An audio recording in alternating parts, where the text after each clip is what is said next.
नमस्कार दोस्तों, मैं हूं अभिषेक सागर और आज हम बात करेंगे कुछ बहुत ही जरूरी और ट्रेंडिंग साइबर खबरों के बारे में। आजकल की दुनिया पूरी तरह से इंटरनेट पर निर्भर है।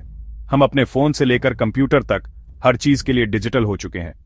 लेकिन जैसे जैसे टेक्नोलॉजी आगे बढ़ रही है वैसे वैसे खतरे भी बढ़ रहे हैं। साइबर अटैक अब सिर्फ फिल्मों की बातें नहीं रह गई हैं, ये हमारी असल जिंदगी का हिस्सा बन चुके हैं। हर दिन नई नई तकनीकें आ रही हैं और हैकर्स इन तकनीकों का इस्तेमाल करके हमें और आपको निशाना बना रहे हैं। वे हमारे पर्सनल डेटा, बैंक अकाउंट्स और यहां तक कि हमारी पहचान को भी चुरा सकते हैं। इसलिए आज के समय में साइबर सुरक्षा के बारे में जानना बहुत जरूरी हो गया है। आपको शायद लगता होगा कि आप तो एक आम इंसान हैं, आपको कोई क्यों हैक करेगा, लेकिन यही सोच हमें सबसे बड़े खतरे में डालती है। हैकर्स के लिए हर एक व्यक्ति एक टारगेट है। आपका सोशल मीडिया अकाउंट, आपका ईमेल या आपके फोन में सेव किया गया छोटा सा डेटा भी उनके लिए कीमती हो सकता है। वे इस डेटा का इस्तेमाल गलत कामों के लिए कर सकते हैं, जैसे कि ब्लैकमेलिंग, धोखाधड़ी या आपकी पहचान का इस्तेमाल करके किसी और को नुकसान पहुंचाना। आज हम जिन साइबर हमलों की बात करेंगे वे दिखाते हैं कि कैसे बड़े देशों से लेकर बड़ी बड़ी कंपनियां तक इन खतरों से जूझ रही हैं। जब ये बड़े लोग सुरक्षित नहीं हैं, तो हमें और आपको तो और भी ज्यादा सावधान रहने की जरूरत है। इस चर्चा में हम समझेंगे कि कैसे देश एक दूसरे पर साइबर हमले कर रहे हैं, कैसे हैकिंग ग्रुप्स बड़ी बड़ी कंपनियों को निशाना बना रहे हैं और कैसे आर्टिफिशियल इंटेलिजेंस का इस्तेमाल हैकिंग को और भी खतरनाक बना रहा है।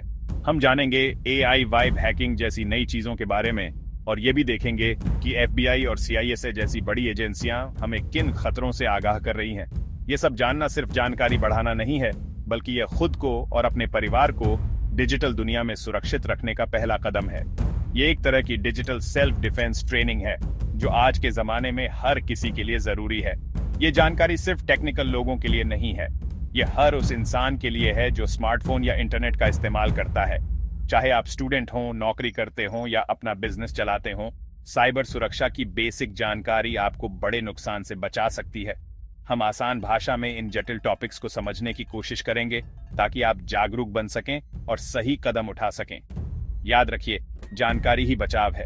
साइबर दुनिया में एक छोटी सी गलती भी बहुत भारी पड़ सकती है। इसे जानना क्यों जरूरी है? क्योंकि आज के डिजिटल युग में साइबर सुरक्षा की जानकारी होना उतना ही महत्वपूर्ण है जितना सड़क पर ट्रैफिक नियमों का पालन करना। आजकल लड़ाइयां सिर्फ जमीन पर टैंक और तोपों से नहीं लड़ी जाती। एक नई तरह की जंग चल रही है जो कीबोर्ड और माउस से लड़ी जाती है। इसे हम साइबर वॉरफेयर कहते हैं। इसका एक बड़ा उदाहरण है इजराइल और ईरान के बीच चल रहा साइबर तनाव।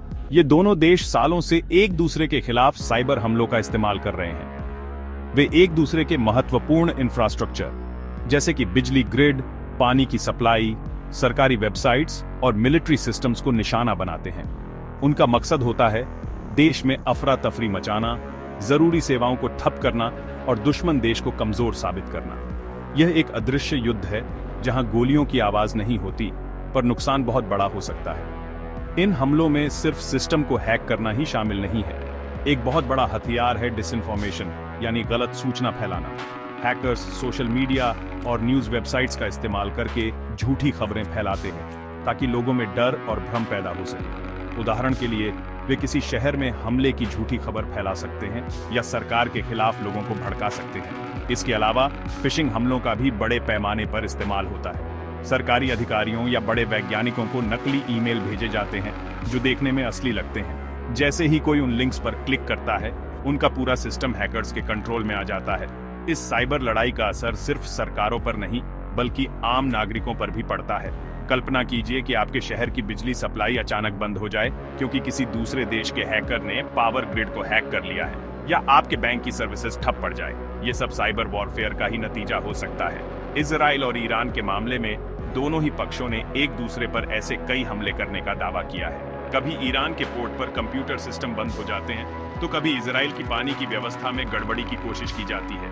ये एक कभी न खत्म होने वाला सिलसिला बन गया है। ये सब देखकर हमें यह समझना होगा कि साइबर सुरक्षा अब सिर्फ एक पर्सनल मुद्दा नहीं है, ये एक राष्ट्रीय सुरक्षा का मुद्दा बन चुका है। जब देश इस स्तर पर लड़ रहे हैं, तो हमें भी अपने लेवल पर सतर्क रहना होगा।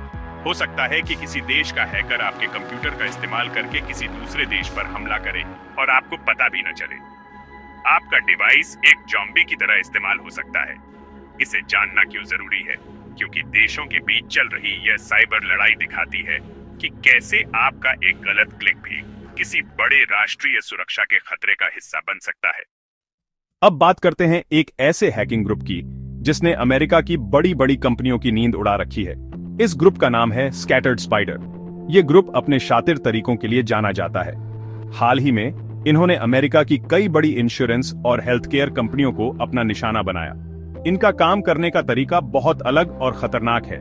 ये सीधे सीधे सिस्टम को हैक करने की कोशिश नहीं करते, बल्कि ये इंसानों को हैक करते हैं। जी हाँ, आपने सही सुना। ये लोगों के दिमाग से खेलते हैं और इसी तकनीक को सोशल इंजीनियरिंग कहा जाता है। ये आज के समय में हैकिंग का सबसे असरदार तरीका माना जाता है।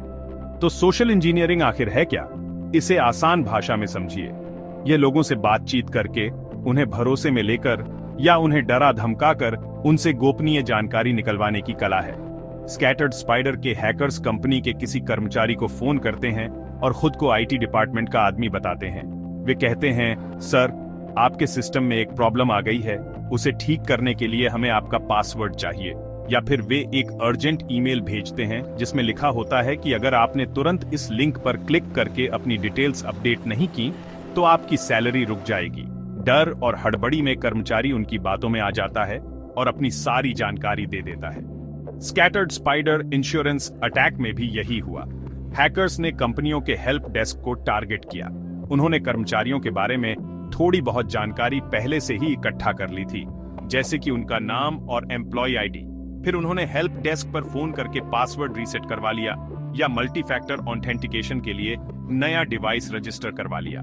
एक बार अंदर घुसने के बाद उनके लिए कंपनी के नेटवर्क में फैलना और संवेदनशील डेटा चुराना बहुत आसान हो गया। वे करोड़ों ग्राहकों का पर्सनल और फाइनेंशियल डेटा चुराने में कामयाब रहे, जिसे बाद में डार्क वेब पर बेच दिया गया या फिरौती के लिए इस्तेमाल किया गया। इस तरह के हमलों से हमें यह सीखना चाहिए कि टेक्नोलॉजी कितनी भी एडवांस क्यों ना हो, इंसान हमेशा सबसे कमजोर कड़ी होता है। आप दुनिया का सबसे महंगा एंटीवायरस खरीद सकते हैं, सबसे मजबूत फायरवॉल लगा सकते हैं, लेकिन अगर आपका कोई कर्मचारी एक सोशल इंजीनियरिंग के झांसे में आ गया तो ये सारी चीजें बेकार हो जाती हैं। इसीलिए कंपनियों को अपने कर्मचारियों को लगातार ट्रेनिंग देनी चाहिए कि वे किसी भी अनजान कॉल या ईमेल पर भरोसा न करें और अपनी लॉगिन डिटेल्स किसी के साथ भी शेयर न करें। इसे जानना क्यों जरूरी है?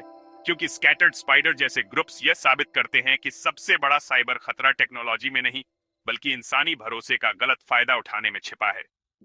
आर्टिफिशियल इंटेलिजेंस या एआई एक ऐसी तकनीक है जो हमारी जिंदगी को बेहतर बनाने की ताकत रखती है, लेकिन हर सिक्के के दो पहलू होते हैं।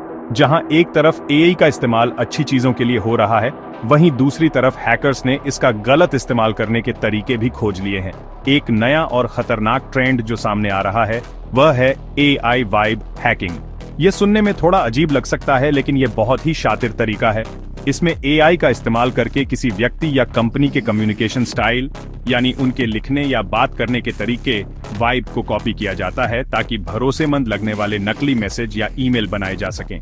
कल्पना कीजिए कि आपको आपके बॉस का एक ईमेल मिलता है जिसमें लिखा है कि एक क्लाइंट को तुरंत कुछ पैसे ट्रांसफर करने हैं। उस ईमेल की भाषा, लिखने का तरीका और टोन बिल्कुल आपके बॉस जैसा है। आप बिना सोचे समझे पैसे ट्रांसफर कर देते हैं और बाद में पता चलता है कि वह ईमेल आपके बॉस ने नहीं, बल्कि एक एआई ने भेजा था। यही है एआई वाइब हैकिंग। एआई बड़ी मात्रा में डेटा को एनालाइज करके किसी भी व्यक्ति के लिखने के अंदाज को इतनी सटीकता से कॉपी कर सकता है कि उसे पहचानना लगभग नामुमकिन हो जाता है। ये सोशल इंजीनियरिंग को एक नए और कहीं ज्यादा खतरनाक लेवल पर ले जाता है। इस खतरनाक काम को और आसान बनाने के लिए डार्क वेब पर वर्म जीपीटी और फ्रॉड जीपीटी जैसे एआई टूल्स भी आ गए हैं। ये चैट जीपीटी जैसे ही हैं, लेकिन इन्हें खास तौर पर गलत कामों के लिए बनाया गया है। इन पर कोई एथिकल रोक टोक नहीं है। एक हैकर इन टूल्स को बस एक कमांड दे सकता है, जैसे एक बैंक मैनेजर के नाम पर एक फिशिंग ईमेल लिखो या एक खतरनाक वायरस बनाने का कोड लिखो। ये एआई टूल्स पलक झपकते ही बहुत ही प्रोफेशनल और भरोसेमंद लगने वाला कंटेंट तैयार कर देते हैं। इससे उन हैकर्स को भी बहुत ताकत मिल गई है जिनके पास ज्यादा टेक्निकल स्किल्स नहीं है। एआई वाइब हैकिंग का भविष्य बहुत ही चिंताजनक लगता है। ये एआई टूल्स सिर्फ ईमेल लिखने तक ही सीमित नहीं है। इनका इस्तेमाल मैलवेयर बनाने, झूठी खबरें गढ़ने और यहाँ तक कि डीपफेक ऑडियो या वीडियो बनाने के लिए भी किया जा सकता है। सोचिए, अगर आपको आपके किसी करीबी का फोन आए और उसकी आवाज में कोई आपसे पैसे मांगे तो आप शायद मना नहीं कर पाएंगे। एआई की मदद से आवाज की नकल करना अब बहुत आसान हो गया है। ये दिखाता है कि हमें अब सिर्फ टेक्स्ट मैसेज या ईमेल पर ही नहीं बल्कि हर डिजिटल कम्युनिकेशन पर शक करने की जरूरत है। इसे जानना क्यों जरूरी है? क्योंकि एआई अब हैकिंग को ऑटोमेटेड और ज्यादा प्रभावी बना रहा है, जिससे झूठे और असली के बीच फर्क करना दिन ब दिन मुश्किल होता जा रहा है। जब खतरे बहुत ज्यादा बढ़ जाते हैं तो सरकार और उसकी एजेंसियां भी एक्शन में आती हैं। हाल ही में अमेरिका की 2 सबसे बड़ी साइबर सुरक्षा एजेंसियों FBI और CISA ने मिलकर एक बड़ी चेतावनी जारी की है। यह चेतावनी प्ले नाम के एक खतरनाक रैंसमवेयर के बारे में है। रैंसमवेयर एक तरह का वायरस होता है जो आपके कंप्यूटर की सारी फाइलों को लॉक कर देता है और उन्हें वापस देने के बदले में आपसे फिरौती मांगता है, जो आमतौर पर बिटकॉइन जैसी क्रिप्टोकरेंसी में होती है। यह डिजिटल दुनिया की सबसे बड़ी सिरदर्दियों में से एक है। इस चेतावनी को और भी गंभीर बनाने वाली बात यह है कि FBI और CISA ने इस प्ले रैंसमवेयर के तार उत्तर कोरिया से जुड़े होने का शक जताया है। जी हां, एक देश जो अपनी सरकार चलाने के लिए हैकिंग और साइबर क्राइम का सहारा लेता है। माना जाता है कि उत्तर कोरिया के हैकर्स, जिन्हें लैजरस ग्रुप जैसे नामों से भी जाना जाता है, इस तरह के हमले करके पैसा कमाते हैं और उस पैसे का इस्तेमाल अपने न्यूक्लियर प्रोग्राम और मिलिट्री को फंड करने के लिए करते हैं। यह play ransomware northern Korea alert दिखाता है कि कैसे साइबर क्राइम अब सिर्फ कुछ लोगों का शौक नहीं बल्कि कुछ देशों की आर्थिक नीति का हिस्सा बन चुका है। प्ले रैंसमवेयर बहुत ही शातिर तरीके से काम करता है। यह आमतौर पर नेटवर्क में किसी छोटी मोटी कमजोरी जैसे कि किसी पुराने सॉफ्टवेयर या कमजोर पासवर्ड का फायदा उठाकर घुसता है। एक बार अंदर आने के बाद यह चुपचाप पूरे नेटवर्क में फैल जाता है और धीरे धीरे सभी जरूरी फाइलों को एनक्रिप्ट यानी लॉक करना शुरू कर देता है। जब तक कंपनी को कुछ पता चलता है तब तक बहुत देर हो चुकी होती है। उनकी सारी जरूरी फाइलें, कस्टमर डेटा और फाइनेंशियल रिकॉर्ड्स लॉक हो चुके होते हैं। इसके बाद हैकर्स एक नोट छोड़ते हैं जिसमें लिखा होता है कि अगर अपना डेटा वापस चाहिए तो लाखों डॉलर की फिरौती चुकानी होगी। इस तरह के हमलों से बचने के लिए FBI और CISA ने कुछ जरूरी सलाह दी है। सबसे पहले अपने सभी सॉफ्टवेयर और ऑपरेटिंग सिस्टम को हमेशा अपडेटेड रखें। दूसरा, मजबूत और यूनिक पासवर्ड का इस्तेमाल करें और जहां भी संभव हो मल्टी फैक्टर ऑथेंटिकेशन को ONN करें। तीसरा, अपने सबसे जरूरी डेटा का रेगुलर बैकअप लेते रहें और उस बैकअप को एक ऐसी जगह पर रखें जो मेन नेटवर्क से कनेक्टेड न हो, ताकि अगर कभी रैंसमवेयर का हमला हो भी जाए तो आप अपना डेटा बैकअप से रिस्टोर कर सकें और आपको फिरौती न देनी पड़े। इसे जानना क्यों जरूरी है? क्योंकि सरकारी एजेंसियां जब चेतावनी जारी करती हैं तो इसका मतलब है कि खतरा बहुत बड़ा और वास्तविक है और हमें उसे गंभीरता से लेना चाहिए। आपको लग सकता है कि इन बड़ी बड़ी साइबर लड़ाइयों और हैकिंग से आपका क्या लेना देना, लेकिन सच तो यह है कि इनका सीधा असर हमारी रोजमर्रा की जिंदगी पर पड़ता है। जब बड़ी कंपनियां हैक होती हैं तो उसका खामियाजा हम जैसे आम ग्राहकों को भुगतना पड़ता है। इसका एक हालिया उदाहरण है UNFI United Natural Foods Inc पर हुआ साइबर अटैक। UNFI अमेरिका की सबसे बड़ी फूड डिस्ट्रीब्यूटर्स में से एक है जो होल फूड्स जैसे बड़े सुपरमार्केट्स को सामान सप्लाई करती है। जब UNFI का नेटवर्क हैक हुआ तो उनकी पूरी सप्लाई चेन में गड़बड़ी आ गई। इस हैक की वजह से UNFI अपने ऑर्डर्स को ठीक से प्रोसेस नहीं कर पा रही थी, ट्रकों को समय पर डिस्पैच नहीं कर पा रही थी और स्टोर्स तक सामान पहुंचाने में देरी हो रही थी। इसका नतीजा यह हुआ कि होल फूड्स जैसे कई बड़े सुपरमार्केट्स की शेल्फ्स खाली दिखने लगीं। लोगों को अपनी जरूरत का सामान नहीं मिल रहा था। यह दिखाता है कि कैसे एक साइबर अटैक सिर्फ डिजिटल दुनिया तक सीमित नहीं रहता, बल्कि उसका असर हमारी भौतिक दुनिया पर भी पड़ता है। यह सिर्फ डेटा की चोरी नहीं है, यह हमारी जरूरत की चीजों की सप्लाई को भी रोक सकता है, जिससे मार्केट में अफरा तफरी मच सकती है। इसी तरह जब हेल्थ केयर सेक्टर की किसी कंपनी पर हमला होता है तो हालात और भी गंभीर हो जाते हैं। कल्पना कीजिए कि किसी हॉस्पिटल का सिस्टम हैक हो जाए। मरीजों के रिकॉर्ड्स, उनकी मेडिकल हिस्ट्री और चल रहे इलाज की जानकारी सब हैकर्स के कंट्रोल में आ जाती है। इससे डॉक्टरों को सही इलाज करने में दिक्कत आ सकती है, अपॉइंटमेंट्स कैंसिल हो सकते हैं और यहां तक कि किसी की जान पर भी बन आ सकती है। हैकर्स इस संवेदनशील डेटा को चुराकर मरीजों को ब्लैकमेल भी कर सकते हैं या उनकी पहचान का गलत इस्तेमाल कर सकते हैं। यह दिखाता है कि साइबर सुरक्षा कितनी ज्यादा जरूरी है। इन घटनाओं से हमें यह सबक मिलता है कि आज की कनेक्टेड दुनिया में कोई भी अलग थलग नहीं है। एक कंपनी पर हुआ हमला पूरे इकोसिस्टम को प्रभावित करता है। रिटेल से लेकर हेल्थ केयर तक हर सेक्टर इन साइबर खतरों की चपेट में है। जब आप किसी स्टोर से सामान खरीदते हैं या किसी हॉस्पिटल में इलाज करवाते हैं तो आप अपना डेटा उस कंपनी को सौंपते हैं। अगर वह कंपनी अपने डेटा को सुरक्षित नहीं रख पाती तो आपका डेटा भी खतरे में पड़ जाता है। इसे जानना क्यों जरूरी है? क्योंकि बड़ी कंपनियों पर होने वाले हमले यह दिखाते हैं कि साइबर सुरक्षा सिर्फ उन कंपनियों की नहीं, बल्कि उनके हर एक ग्राहक की भी समस्या है। इतनी सारी खतरनाक बातें जानने के बाद अब सबसे जरूरी सवाल यह है कि हम खुद को कैसे सुरक्षित रख सकते हैं। अच्छी खबर यह है कि कुछ बेसिक सावधानियां बरतकर आप ज्यादातर साइबर हमलों से बच सकते हैं। आपको कोई साइबर एक्सपर्ट बनने की जरूरत नहीं है, बस थोड़ी सी जागरूकता और अनुशासन चाहिए। ये आपकी डिजिटल जिंदगी का सीट बेल्ट है, जो आपको किसी बड़े एक्सीडेंट से बचा सकता है। तो चलिए कुछ आसान और जरूरी टिप्स के बारे में जानते हैं, जिन्हें आपको आज से ही अपनाना शुरू कर देना चाहिए। ये टिप्स आपको हैकर्स से एक कदम आगे रखने में मदद करेंगे। सबसे पहली और सबसे जरूरी टिप है मजबूत पासवर्ड। अपने हर ऑनलाइन अकाउंट के लिए एक अलग और मुश्किल पासवर्ड बनाएं। पासवर्ड में uppercase letter ABC, lowercase letter ABC, number 1 2 3 और सिंबल 8 $, का कॉम्बिनेशन इस्तेमाल करें। अपना नाम, जन्मदिन या पासवर्ड 1 2 3 जैसे आसान पासवर्ड कभी न रखें। अगर इतने सारे पासवर्ड याद रखना मुश्किल लगे तो एक अच्छे पासवर्ड मैनेजर का इस्तेमाल करें। यह आपके सभी पासवर्ड्स को सुरक्षित तरीके से स्टोर करके रखता है और आपको सिर्फ एक मास्टर पासवर्ड याद रखना होता है। दूसरी जरूरी चीज है 2 फैक्टर ऑथेंटिकेशन 2FA या मल्टी फैक्टर ऑथेंटिकेशन MFA। जहां भी यह ऑप्शन मिले, इसे जरूर ON करें। इसका मतलब है कि सिर्फ पासवर्ड डालने से आपका अकाउंट नहीं खुलेगा, बल्कि आपको अपने फोन पर आए एक कोड या फिंगरप्रिंट जैसी दूसरी चीज से भी अपनी पहचान साबित करनी होगी। इससे अगर किसी हैकर को आपका पासवर्ड पता भी चल जाए, तो भी वह आपके अकाउंट में लॉगिन नहीं कर पाएगा।